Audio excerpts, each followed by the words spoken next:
Станіслаў Шумскі у бітвах і вязніцах. 9 частка.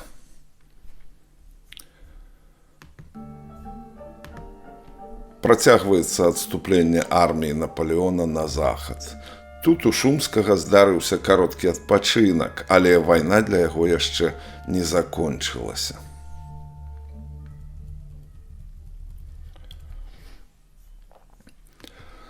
Ад Смаргоняў мы з братам паехалі ў Вільню. Там я сустрэў матку і шмат сваякоў, якія ўзрадаваліся майму вяртанню. Сястра і кузынкі, аднак, падыходзілі да мяне з асцярогаю, бо я меў на сабе нечуванае мноства тых белых вошак, што неадступна суправаджаюць брудных маскалёў. І ўсе нашы вайскоўцы набіраліся вошай на маскоўскіх біваках, а потым яшчэ і ў Маскве. І ні купанне, ні маразы знішчыць іх не маглі. Вось жа павезлі мяне ў лазню, замянілі бялізну, але нічога не дапамагло, бо тое паскудства гнездавалася ў суконных швах. І такое яго было мноства, што нават краўцы даць рады не маглі. Урэшце я мусіў мундур спаліць. У Вільні цэлы тыдзень я цешыўся сваімі, і ўвесь час мяне пераконвалі, каб так, як і многія літвіны, застаўся ў краі. Але я не хацеў быць дэзертэрам, бо лічыў дэзертэрамі тых, хто без адстаўкі самавольна пакідалі Харугвы. І вось разам з Тамашом Мірскім, які быў пры генерале Сакальніцкім, мы улегліся на маіх санках, запрэжаных 3 дужымі коньмі, і разам з арміяй рушылі на Каралевец. Калі ж я прыбег да генерала Бельяра, ён са здзіўленнем пачуў, што я не пакідаю службы, і сказаў: «Рабі надалей, як дагэтуль, а я ручаюся, што не пашкадуеш». У кожным разе выгоднае жыццё ва ўлонні сям'і пасля зробленых праз усю кампанію высілкаў у холадзе і голадзе і мяне крыху разленавала. Бо калі надышоў момант ад'езду, я ўжо пачаў вагацца. Але пачуццё абавязку, гонару і надзея на лепшую будучыню дадалі мне адвагі. І калі я даведаўся, што кароль з Бельярам ужо выехалі і што казакі спусташаюць ваколіцы места, я ізноў развітаўся з маткай і сям'ёй і пусціўся разам з Мірскім да панараў.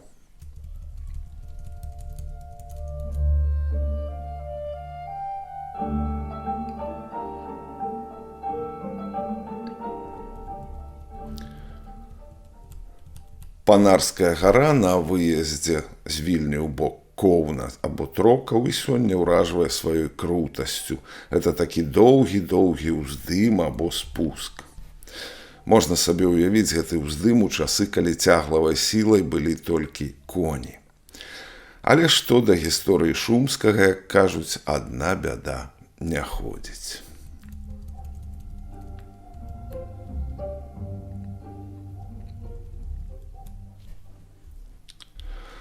Тут нас чакаў новы клопат. Прастора перад Панарскімі гарамі была напоўненая гарматамі, фургонамі і разнастайнымі экіпажамі. Бо гара была такая слізкая, што непадкаваныя коні французаў раз за разам валіліся на нас. Яны не толькі не маглі цягнуць экіпажы, але паваленыя перагароджвалі дарогу і затрымлівалі наступных. Абмінуць іх было цяжка, таму даводзілася чакаць. Раптам па 2-гадзінным такім чаканні процьма казакаў, што ляцела з закрэту, кідаецца на багажы, якія хто як мог пакінуў, аддаючы перавагу пешым уцёкам над тым, каб патрапіць у няволю. Мы з нашымі саначкамі ўжо былі на палове гары, калі пачаўся гэты напад. Пасоўвацца, аднак, мы не маглі, бо дарога, як я казаў, была заваленая. Я пытаюся ў талочкі, які нас вёз. Ці не можам неяк бакамі прамкнуцца. Талочка ударыў па моцных конях і праз дрэўкі і кусты, што растуць на гары, стромай як печ, мы выдрапаліся на поле, дзе ўжо нічога нам не перашкаджала. Мінаем панарскую каплічку і спатыкаем Сакальніцкага, які ехаў па вёсцы і мусіў яе пакінуць, а цяпер старэнькі пехатою рушыў на гару. Ён з удзячнасцю прыняў ахвяраванае мною месца ў саначках. Саначкі былі такія маленькія, што двум бок пры боку можна было ледзьве сесці. Дык Тамаш, які быў крыху хворы, і Сакальніцкі селі ззаду, а я каля фурмана. Толькі мы крыху ад'ехалі, даганяем Даву, якога два ад'ютанты вядуць пад рукі, бо і ён, не хочучы трапіць у палон, пакінуў экіпажы і пусціўся пешшу. Пазнаўшы Сакальніцкага, Даву крычыць: «Генерале, генерале, прашу кавалачак месца для мяне ў вашых санях». Сакальніцкі заклапочана адказвае: «Гэта сані гэтага пана, які літасціва забраў мяне з сабой». Даву, які мяне ведаў, паглядзеў на мяне ўмольнымі вачыма і, узяўшы за руку, кажа: «Кавалачак месца». Як жа адмовіць старому і такому слаўнаму маршалу? І вось Тамаш перасядае на маё месца, генералы ззаду, а я, адабраўшы лейцы ў талочкі, загадаў яму пехатой ісці да Еўя, дзе меўся быць прыпынак, а сам служыў фурманам аж да гэтага самага начлегу. Пад Еўем Даву папрасіў, каб я яго назаўтра гэтаксама забраў, калі ён не знойдзе месца ў якога знаёмага генерала. Дзякуй Богу, што ён знайшоў там шмат такіх знаёмых, якія яго і забралі. І так ужо з талочкам, як фурманам, цягнуліся мы без асаблівых здарэнняў да Коўна, заўсёды з галоўнай стаўкай, пры якой Сакальніцкі быў патрэбны, як прызначаны для асаблівых даручэнняў. У Коўні я даведаўся, што Бэльяр, які там бавіўся 2 дні, выязджае і пабег далажыць пра сябе. Заўважыўшы мяне, ён кажа: «Цешуся, што цябе бачу. Неўзабаве я еду да каралеўца, ты едзь са мной на сваіх санях. Бяру цябе як капітана-ад'ютанта на месца Вэльша, які заявіўся на шэфа швадрону. У каралеўцы ўжо стаяць мае экіпажы, у якіх і ты знойдзеш сабе месца.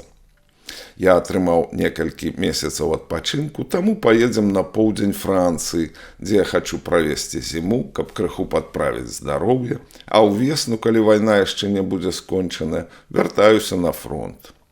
Будучы маім ад'ютантам, ты можаш здабыць пасаду шэфа швадрону. Ці гэта табе пасуе?» «Нічога больш не прагну», адказаў я. «Але мушу папярэдзіць генерала Сакальніцкага, якога вязу на сваіх санях».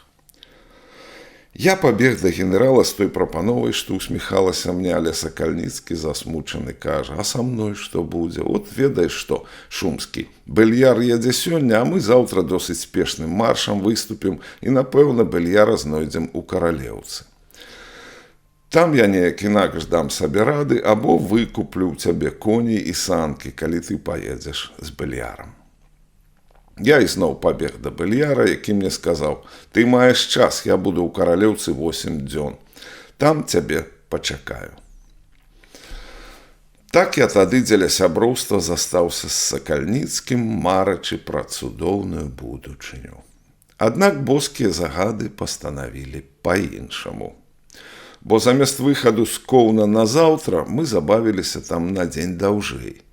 Замест спешнага маршу армія вярталася занадта павольна, на яе ўвесь час нападалі маскалі, ад якіх трэба было адбівацца. У прыдачу да ўсіх перашкодаў пад Гумбінам Тамаш Мірскі, які ўжо моцна пакутаваў, злёг з жахлівай гарачкай. У выніку мы мусілі пакінуць яго ў Гумбіне, страціўшы яшчэ 2 дні. Прытым, абслугоўваючы Тамаша, я сам захварэў на такую самую гарачку і ўжо непрытомнага прывезлі мяне ў каралевец. Там слаўны Сакальніцкі размясціў мяне на кватэры ў якогось прыстойнага немца.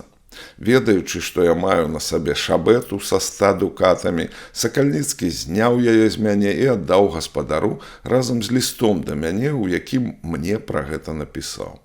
Да 100 маіх дукатаў ён дадаў 30 сваіх, пішучы, што плаціць мне за сані і коней, зусім мне ўжо не патрэбных, і жадае здароўя. Апроч таго, падобны ліст ён пакінуў у майго талочкі, каб ён мне яго ўручыў, як толькі я вярнуўся да прытомнасці.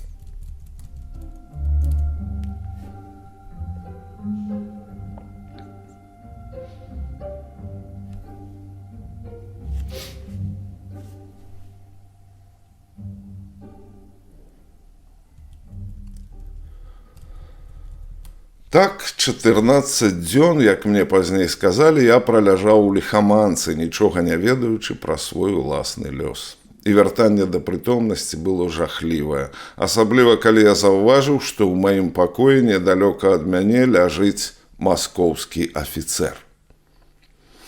Аказваецца, пасля ўваходу маскалёў у каралевец было загадана ўсіх параненых і хворых, якія размешчаныя па прыватных дамах, пераправіць у шпіталь. А мае гаспадары, шкадуючы маёй маладосці, прасілі пакінуць мяне ў іх на кватэры і ахвяраваліся карміць афіцэра, прыстаўленага да мяне на варту. Зразумеўшы, што трапіў у няволю, я горка заплакаў, бо заўсёды лякаўся гэтага найбольш. Цешылі мяне мае гаспадары, намаганнямі якіх паволі я вяртаўся да здароўя. Ліст Сакальніцкага і грошы мне найсумленнейшым чынам аддалі, і нават калі мы развітваліся, гаспадары нічога не хацелі прыняць за утрыманне. І нават доктар, якога яны да мяне выклікалі, не захацеў ганарару і сказаў, што вязню грошы прыдадуцца. Таму я заўсёды з найвышэйшай расчуленасцю згадваю тых прыстойных людзей. Праз 4 тыдні выздараўлення я быў яшчэ вельмі слабы, але загадана было мне і іншым з'явіцца да Сіверса, расейскага генерала, які тады кіраваў у каралеўцы. Мой гаспадар кватэры бачыў, што я моцна аслабелы, і сам праводзіў мяне да замку, дзе жыў Сіверс. Там я застаў мноства польскіх і французскіх афіцэраў, што выйшлі са шпіталя і якіх меліся выслаць у глыб Расеі. Мяне таксама прызначылі ў гэты транспарт.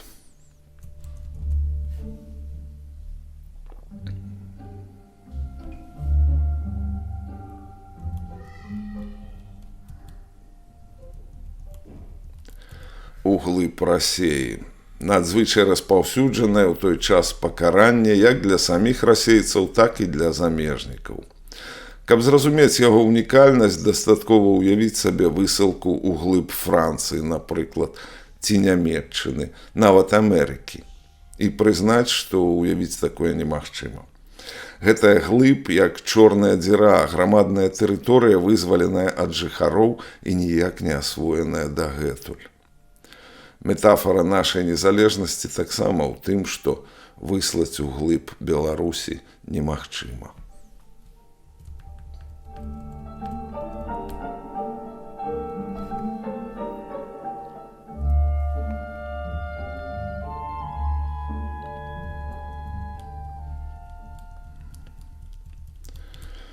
Сіверс, еўрапейскі ўвогуле чалавек, ветліва звярнуўся да нас і паведаміў, што Напалеон, які заўсёды памятаў пра сваіх, прасіў іхнага цара, каб кожнаму ваеннапалоннаму паводле рангі было дадзена.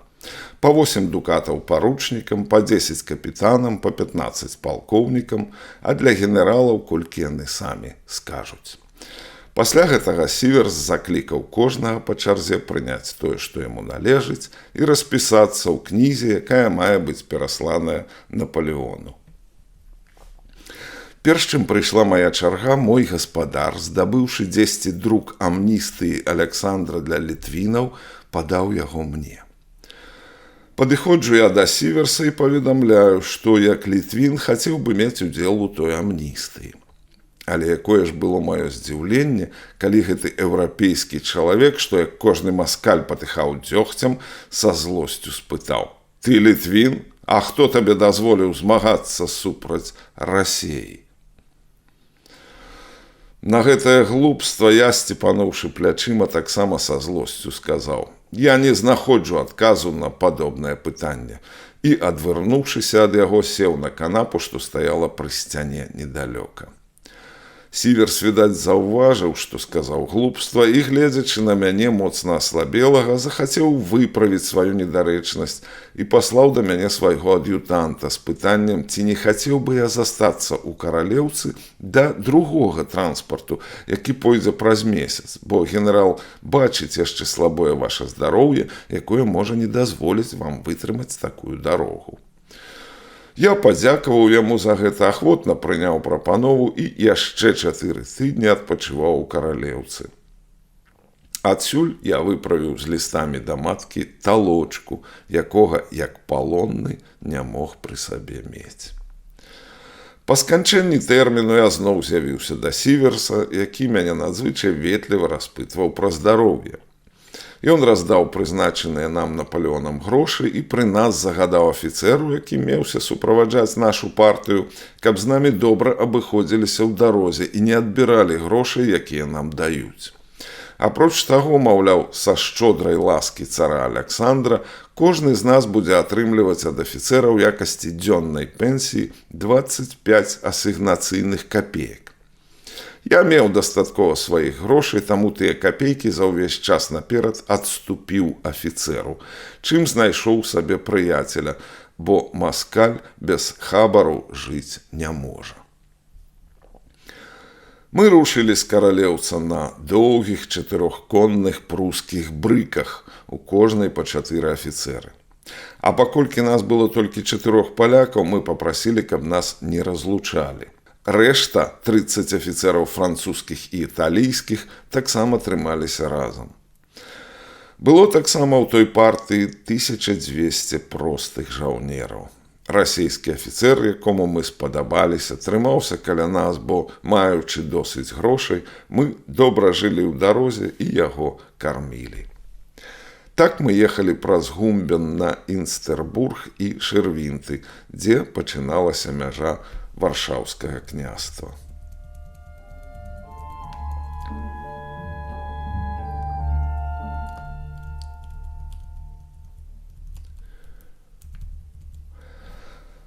Каралевец сёння гэта расейскі Калінінград. Гумбін або Гумбінен, Гусеў, Інстербург, Чарняхоўск. Пасля мінулай вайны насельніцтва гэтага краю было цалкам замененае савецкімі людзьмі, пераважна расейцамі, а ўсе населеныя пункты перайменаваныя. Штучнае савецкае ўтварэнне не прынесла нічога ў дадатак да багатай нямецкай традыцыі, у каралеўцы жыў філёзаф Імануіл Кант, ні да старой еўрапейскай архітэктуры. Наадварот, усё гэта было знішчана і занядбана. І калі вам у гісторыі сустракалася назва горада Тыльзыт, дзе быў падпісаны вядомы Тыльзытскі мір паміж Напалеонам і Аляксандрам, не намагайцеся знайсці гэты горад на мапе. На яго месцы вы знойдзеце горад Савецк. Але вярнуся да Шумскага.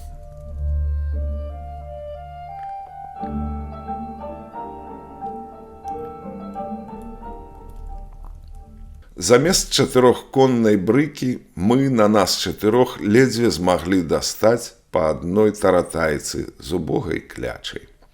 Так і цягнуліся пешшу пры той таратайцы, на якую паклалі свае клункі.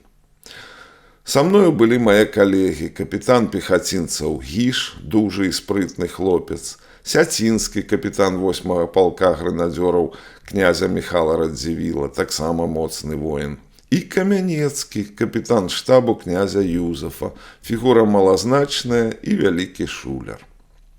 Аднойчы, падыходзячы пад Марыямполь у аўгустоўскім павеце, калі мы сядзелі ў сялянскай халупе за сталом і размаўлялі, паміж намі пачаўся дыспут пра Напалеона і Аляксандра. Наш афіцэр, сапраўдны служака, які цара ставіў вышэй за Бога, пачаў ганіць Напалеона, на што мы яму досыць смела адказвалі, даводзячы, што іх цар дурань у параўнанні з такім вялікім чалавекам. Тут я павінен напісаць, як мы сядзелі. Сяцінскі і я з аднаго боку вузкага сялянскага стала, насупраць нас Гіш, Камянецкі і наш афіцэр. Разгневаны, што мы мала шануем ягонага Бога, ён працягвае руку праз той вузкі стол, маючы намер даць пстрычку Сяцінскаму, які найбольш насміхаўся. Я заўважыў гэты манеўр і, доўга не чакаючы, так грымнуў афіцэра ў вуха, што той зваліўся з лавы і стаў крычаць у сенцы на сваіх казакаў, якія пры раскладзеным вогнішчы гатавалі ежу.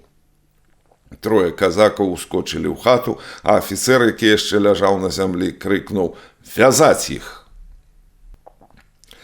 Я заўсёды быў досыць прытомны, таму і цяпер крыкнуў: «Не смей чапаць! Ці ж не ведаеш, што я капітан гвардыі, а ты падпаручнік пяхоты. Чын чына павінен шанаваць». Кацап мой, збянтэжаны і атрыманая плявуха, і маім пратэстам падняўся і кажа: «Аднак жа ты мяне абразіў, а ты палонны». «Так, але хоць я і вязень, але заўсёды капітан, а ты падпаручнік. Загадай казакам выйсці». Так і стала. Казакі атрымалі загад выйсці прэч, а кацап працягнуў руку і сказаў: «Ну, змірымся». Я падаў яму руку наўзаем, і мы абняліся, пусціўшы тую авантурку ў няпамяць і запіўшы яе гарэліцай. Дык трэба было бачыць здзіўленне маіх каронных з такога сяброўскага заканчэння. Сяцінскі не раз казаў мне, што не ведае настолькі подлага народу, як маскоўскі, бо калі б з ім здарылася тое, што з гэтым кацапам, ён, напэўна, мяне б забіў. А я яму на гэта: «Калі б я не ведаў гэтага быдла, таксама паводзіўся б па-іншаму, але з маскалём ветлівасцю нічога не даб'ешся. Спадабайся яму, будзе цябе шанаваць, а будзеш толькі ветлівым, дык на караку лезе». Калегам так запала ў памяць гэтае здарэнне, што ў 1815 годзе, калі ўсе вярталіся з няволі, я спаткаў у Варшаве ў вядомай тады рэстарацыі «Шаво» Гіжа, і ён распавядаў пра тую авантуру і рэкамендаваў мяне калегам, а тыя не давалі веры, што ваеннапалонны мог паводзіць сябе так адважна. Якая раскоша менталітэтаў. Але больш звяртае на сябе увагу гэтая аплявуха палоннага свайму канваіру. Паколькі слова «палонны» ўсё больш адпавядае цяперашнім палітвязням, якіх ні за што трымаюць у турме, дык і гэтая аплявуха выглядае па-асабліваму. Яшчэ крыху і Шумскі завершыць сваю вайну, і ягонае палітычнае жыццё пачне нагадваць наша сённяшняе. Усё больш і больш. Атмасферай, настроем людзей, думкамі і словамі. У наступную нядзелю Шумскі будзе сяк-так уладкоўвацца ў цывільным жыцці. Яго абяруць павятовым маршалкам. Ён будзе загадваць збожжасховішчамі Вільні, на якія аднойчы прыйдуць з праверкай. Шукаць зброю.